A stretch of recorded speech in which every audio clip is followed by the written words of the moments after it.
It is now time for me to introduce our keynote speaker here on the Inspire stage. Please welcome our keynote speaker, Allister. A big round of applause. A warm welcome.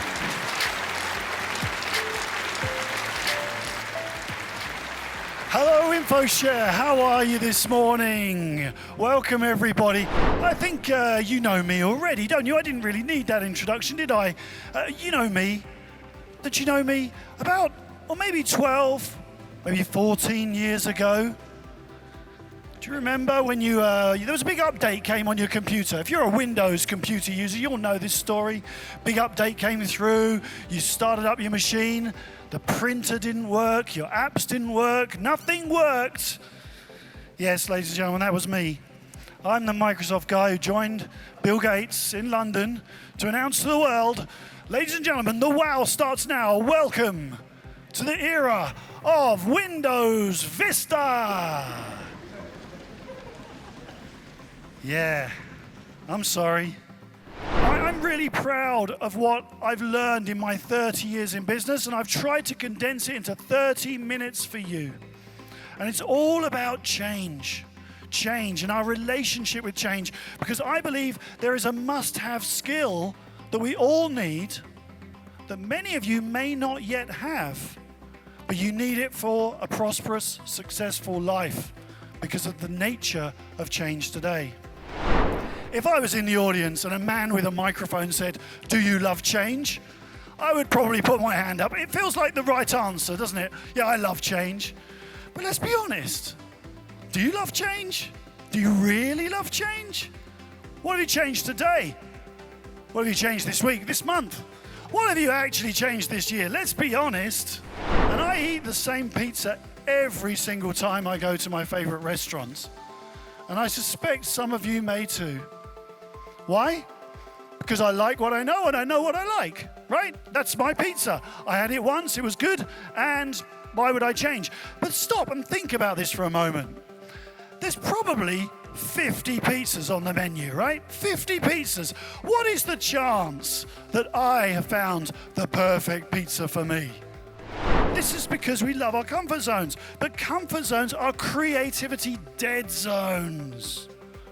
There's no change in a comfort zone, it's just normality. It puts us onto autopilot, and we become set in our ways.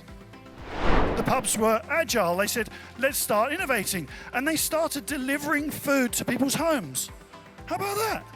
And they started delivering beer to people's homes. And so there I was about 2 weeks after lockdown started. I'm sitting in the back garden in my chair,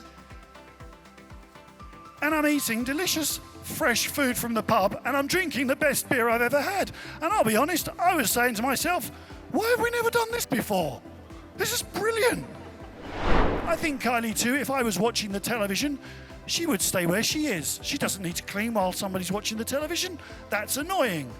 She'd probably be able to smell or hear popcorn in the microwave, and she'd think, oh, that's the daughter, she's going to make a mess.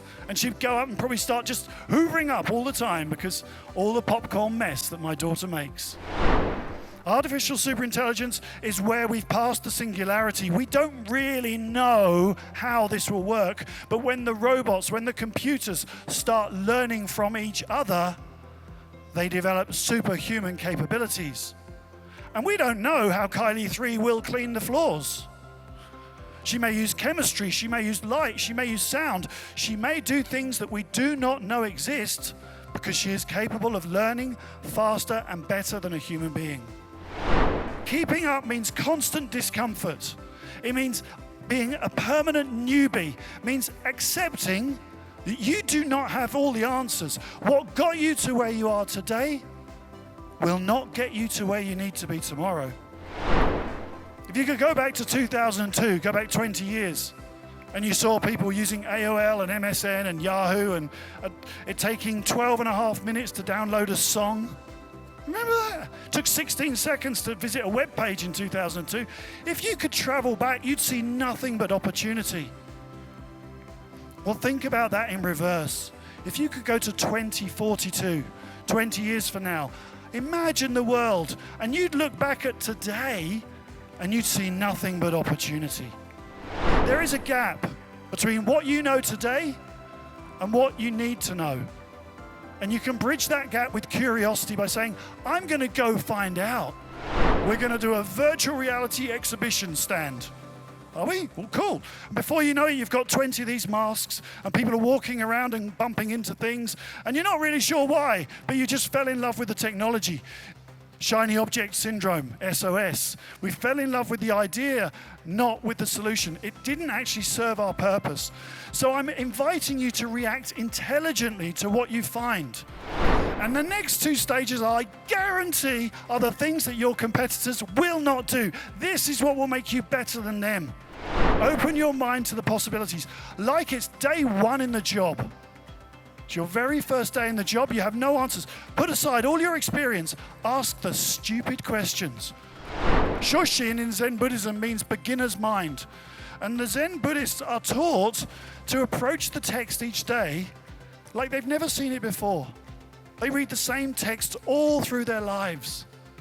But they're told to have a beginner's mind, to look at it differently each time. And if you do this, you'll be doing something your competitors do not do. The hydrophilic molecules, they attach themselves to water. The hydrophobic molecule wants to get away, so the soap molecule is actually shaped like this. And so what happens when you make a bubble, when you wash your hands? One end of the molecule attaches itself to water. That's what you're adding to soap. The other end attaches itself to anything that's not water. Dirt, coronavirus, anything at all. Ask the questions. Why? Why? How could that work? What if I put it on this? What if the metaverse was smelly? What if I could make the metaverse work for dogs? What if I could put metaverse in my shoes? Ask those questions, because that's where you'll find the answers. Eliminate the decision spectators. You know those guys. They turn up late, they go, no, you can't do that, and then they leave early. Ugh. So when we put it all together, you've got the model. It's easy to remember if you know my surname. Follow, react, open mind, surprise, and tell. 5 things that will allow you and your colleagues to become future ready and to have that mindset for success. But your change requires you to change. So open your minds, really ask the interesting questions. We need to go from setting our ways to a new future ready phase.